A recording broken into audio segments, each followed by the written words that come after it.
Alhamdulillah, Alhamdulillah nahmaduhu wa nasta'inuhu wa nastaghfiruhu wa nu'minu bihi wa natawakkalu alayhi wa na'udzu billahi min shururi anfusina wa min sayyiati a'malina. Man yahdihillahu fala mudilla lahu wa man yudlilhu fala hadiyalah. Asyhadu an la ilaha illallah wa asyhadu anna Muhammadan abduhu wa rasuluh. Sallallahu alaihi wasallam tabaraka wa sallama tasliman kasiran kasira amma ba'd.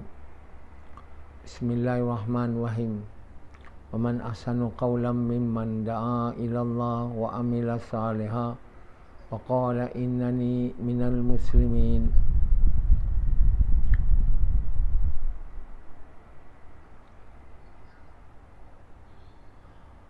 My dear brothers and respected elders and sisters,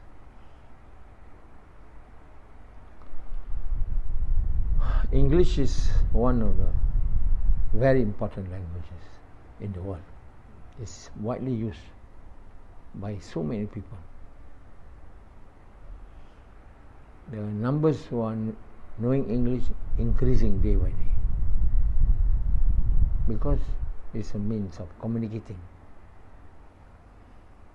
Even Dr. Mahathir said, you must learn science, physics, mathematics in English, or otherwise you will not be able to be at par with the others in the world. But that is not true. We can learn physics, mathematics, science in Malay, not necessarily in English. The language doesn't make you to become competent, to become good at science. To make you become good at science, you have to be a person, who are always thinking and innovating. You don't have that quality of thinking and doing research persistently, consistently, you will not be able to achieve excellence in science. Science doesn't need languages. It needs brain. So we can see people who knows English, like Filipinos, they do not excel in science. So it's wrong, Dr. Mahathir's opinion, that we need to conduct science subject in English in order to be at par with the others in the world. No. We have to make the people of Malaysia to be a people of thinking and always questioning. From the day when they are young, they have been trained to question. Not willing to accept anything without questioning. What has been done so far, that don't question, follow. This is wrong. Like this ustad and this, they are teaching Islam. So you don't ask. You simply hear and obey. This is wrong. All the while we are learning, we are told to learn our religion by just listening and obeying, as if what has been told is completely right. So we tend to become people who are not progressing, not developing, either in our religion or in other fields of science or anything, because we are not thinking, questioning and doing research and efforts to better ourselves. So besides having to know English, we should train the people to be the people who are questioning, who are doing research in order to answer to their questions. Then finally Allah will give them the answer, as I'm doing in Islam. I do not accept. I didn't go even a day to study Islam in all the schools, but I questioned. I do not accept per se. I questioned if Islam is really the true religion of Allah, why we are not in the forefront in all fields in the whole world? Naturally, because we don't follow, or we follow the wrong thing. We have not understood the Islam as it should be. Why we are not able to understand? The question comes. All that question give rise to answers. And if I'm not the person who are thinking, questioning, doing research, I will not be able to come to the answer.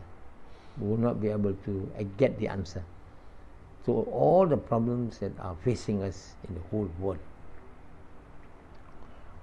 People can say, oh, why Islam are not being given dominance in the world? Oh, the answer, because we can't even practice Islam. Within ourselves, how could we govern the whole world? How can we become dominant? That is the answer. But the next question comes: why we cannot practice Islam? If it is the answer is because we cannot practice Islam, we do not practice Islam as it is, then why we don't? We should stop. Why we don't? Why we can't? The questions must lead to another questions. An answer to a question must lead to another question. Another question. Why? You see? If we don't do that, we will not be able to reach the pinnacles of excellence. So to tell people that we only listen and obey is wrong. So those who learn Islam, they are told not to ask. They are told only to listen. Sami'na wa ata'na. If you are telling the truth, it's okay to obey the truth, but you are telling lies. How can you say Sami'na wa ata'na? We cannot. Listen to the falsehood and follow falsehood, as we are doing now. For example, the Muslim scholars in Malaysia says, if you have a risk of one cupak, it cannot be made a gantang, and you must ask why. Okay, you explain. Then why? They cannot give the answer. True, if your risk is one chupa, it cannot be made a gantang. True, but why do you work? If you work to earn more wealth, that is wrong. If you work so that your risk one gantang, one chupa to become one gantang, that is wrong. You work to please Allah. That is the answer. You don't work to earn money. You don't work to gain wealth. You don't work to gain names. You work to please Allah. So even if your risk is one chupa, but it will suffice if there is barakah. But they don't explain that way. You have a barakah, one chupa will be able to suffice your needs. If there's no barakah, even a gantang will be of no use. If Allah subhanahu wa ta'ala give you shower upon you, no blessing, then even a gantang will give you pain and sorrow and insufficiency.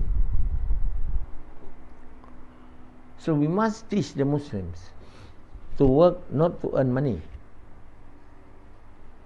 not to become rich. You must teach them, the scholars of Islam, that you work not to become rich, not to have a lot of wealth. You work because it is the order of Allah, to please Allah, no matter how much you obtain, either a chupa or a gantang. The main important thing is barakah. Barakah lies in obedience to the commands of Allah, which is done in the way which Allah is pleased, with the intention to please Allah. Then your work of earning money will become ibadah, a form of worship to you. If you work to earn money, to earn wealth, to earn rizki, this is not the way we should teach the Muslim. You know, we should teach them what has been taught by Allah and His prophets. Everything that we do because we obey Him, obey His orders. Whatever He forbids us, we do not do it. You know, because we obey Him. He had forbidden it, not because we don't like it. We like to do it, but we don't do it because we obey His orders. He has forbidden us to eat it. Why you don't eat pork? Because it has been forbidden to me. It's very tasty. Yes, of course. But I cannot eat it because it is the order of Allah. And I do not eat it because it is the order of Allah, and so that I will be able to make Him pleased. And that should be the reason why you don't eat pork. Not it's not clean. It's contained a lot of germs. Of course, if it does, surely what has been forbidden by Allah is something which is not good to us. It cannot be good if it has been forbidden. Certainly, surely, you know, porks, all these which are forbidden, are not good. Even though it is tasty meat, even if it's good, you still don't want to eat it, if you think, because it is the order of Allah. And my intention of obeying the order of Allah is to please Him, not to become healthy, not to become. It's one basic important reason as to why we do and we don't do anything, because we obey the order of Allah and to please Him. That's all. Nothing. We are ordered to work. We are ordered to pray. We are ordered to give dawah. We are ordered to go to Hajj. We are forbidden from eating pork, forbidden from taking bribes, forbidden from taking, you know, usury, because it is forbidden by Allah, and our intention is to please Allah. We want to make Allah to become pleased with us. This is the correct way of teaching people. But we are ignorant of Islam. We do not know. And as a result, we said, you listen and you obey. Because you know why? Once they ask, we cannot answer. We say, I don't know. So we do not want to manifest, to expose our own shortcoming, that we do not know really Islam. And so the simple way to teach Islam and to make not to be embarrassed for not knowing Islam, we say you listen and you obey. That's all. Sami'na wa ata'na.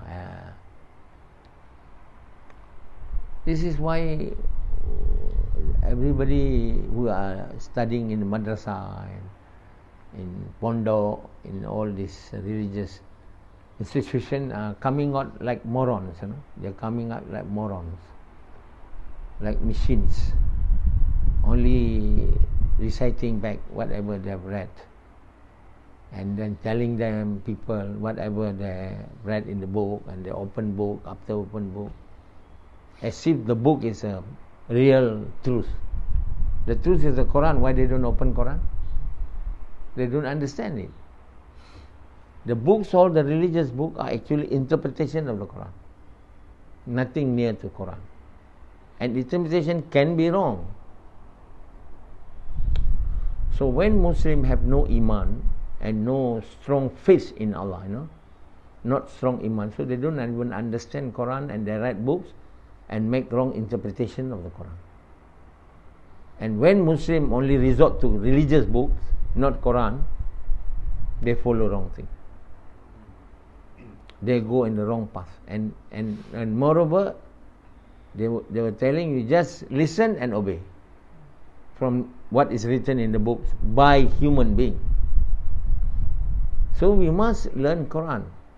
We must make the talim of Quran to be the daily talim, not like the Fadail Amal. That is also books. Why we should read the books? Written by someone. The interpretation could be wrong and can be very wrong. How the Fadail Amal, is able to spread wrong actions throughout the Muslim world, particularly those who follow Tabligh.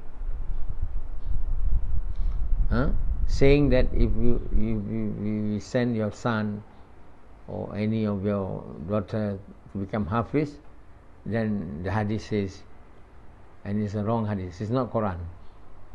You become can give intercession to 10 of your family members. This hadith is a false hadith, it's a wrong hadith. It's not interpreting Quran at all. The Quran says intercession is only is only given by Allah, except to those whom Allah has put trust, on their belief and actions. It's not simply anyone. And those whom Allah has put trust on their belief towards Allah and their actions are the lovers of Allah. Simply someone who can memorize Quran can give intercession. This is a wrong teaching. Sami'na wa ata'na. We can listen to this and so as a result, so many madrasah, trying to teach our children to become Hafiz and Fuzah has been come up like mushroom. Malaysia used not to have many madrasah teaching Hafiz of Quran. No one, and none, almost. But after the coming of Tabligh, with their books written by Maulana Zakaria and read daily in the mosque, it has imparted wrong belief and wrong actions. So every parents, have the belief that if I have a son or daughter, Hafiz or Hafizah, I will be safe. So they keep on sending. And so many people want to make their children Hafiz and Hafizah because they believe in the hadith, which is a false hadith. And how disaster it is. Even to the extent that we want to make them Hafiz as well as engineer. We want to make them Hafiz as well as doctors. So MRSM, all those schools that having good children, children with good brain are also becoming Hafiz, thinking that to become Hafiz and a doctor is the most adorable things to achieve. This is wrong, because they only follow books. They don't follow Quran. Quran never mentioned this. Have never mentioned.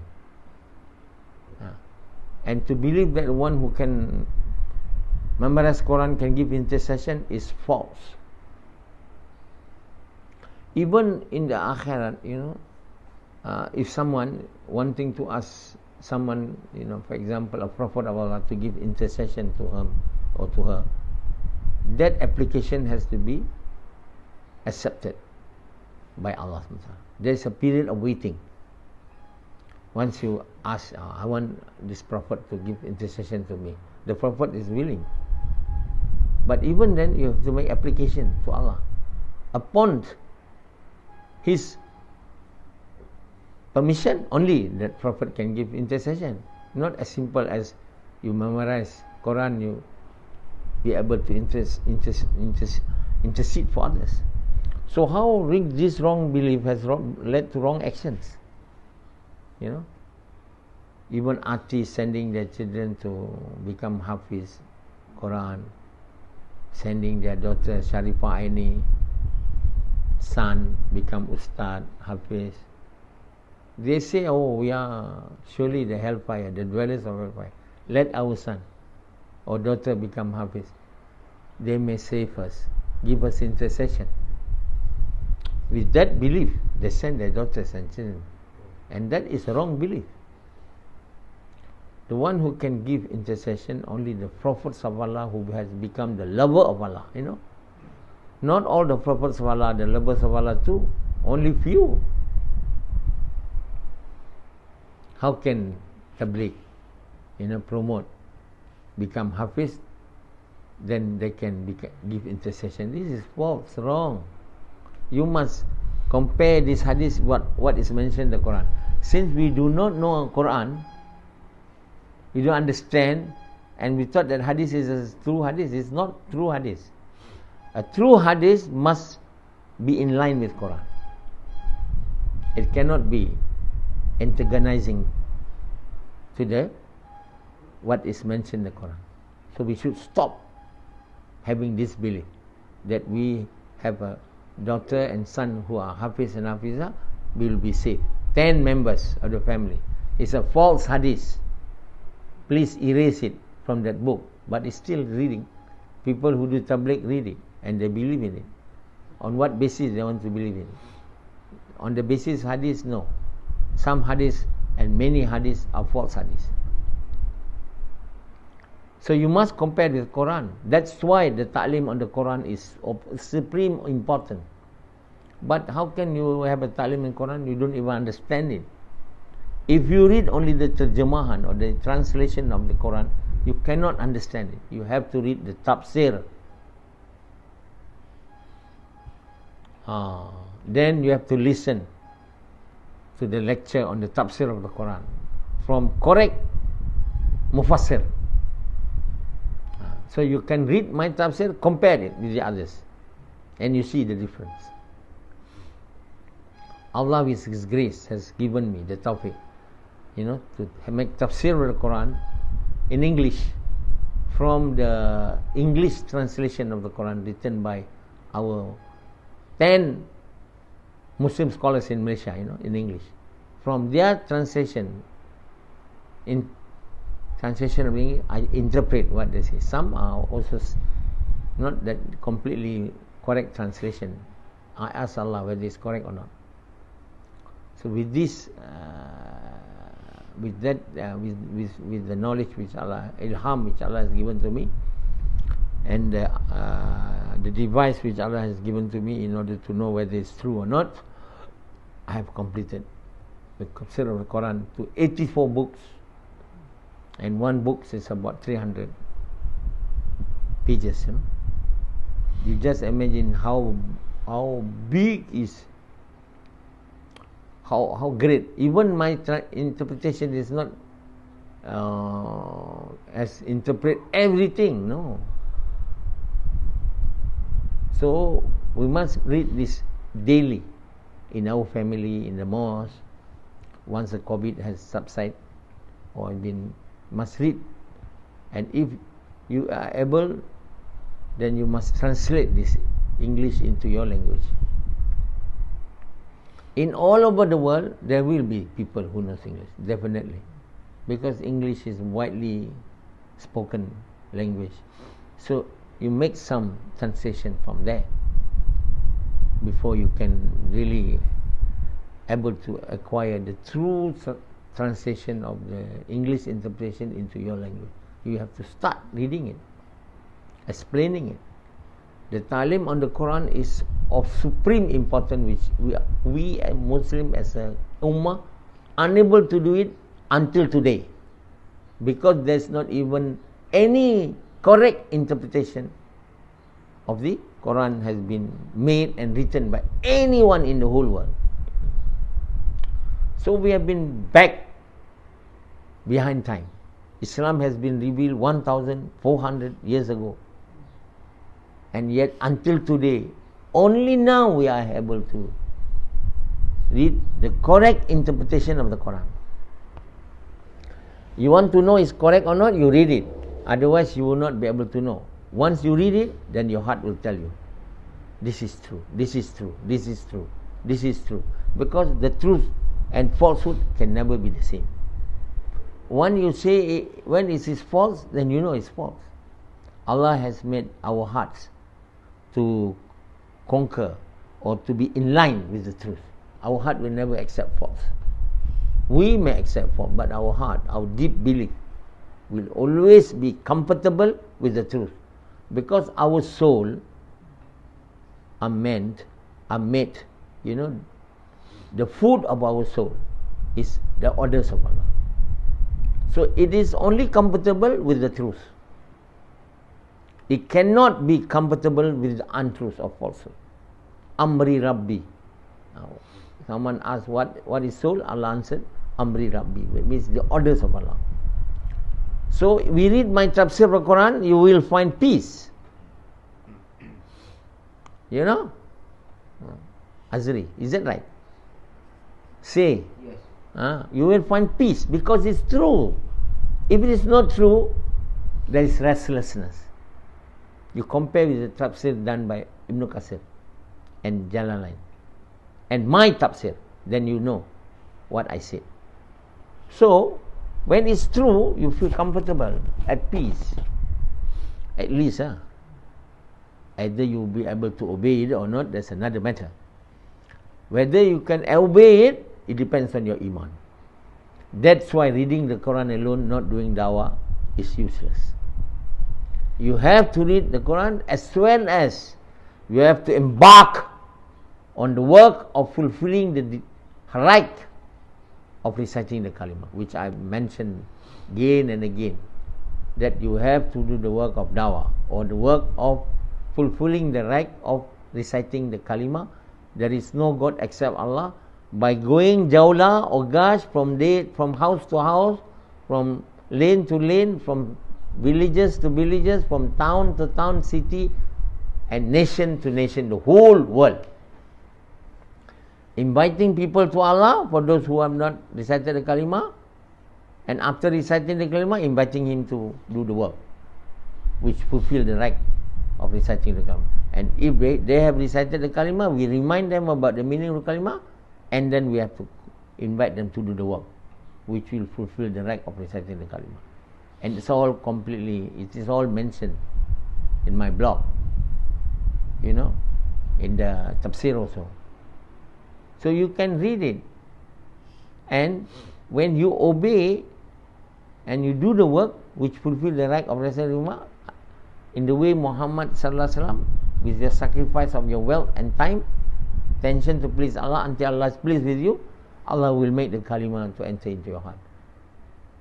And will increase day by day until you reach to the level which Allah is pleased. Then you become the true believer to good deeds. Then again, keep on increasing. As your iman increases, your ability to practice what has been mentioned in the Quran will increase correspondingly. So this is what we have to do, to read the Quran and to do the work of dawah. Not only to read the Quran and saying that by reading, I'll be able to practice it. No. To read it, to somehow understand it, you can read. But to be able to practice it, you have to have iman and faith. You have to have taqwa. You have to do the work of fulfilling the right of reciting the kalima, which is the work of inviting people to good, forbidding people evil. And also you have to perform the prayer, 5-time prayer. If you are man, you have to pray in the mosque. If you are woman, you are in the house. May Allah give us the tawfiq to do it.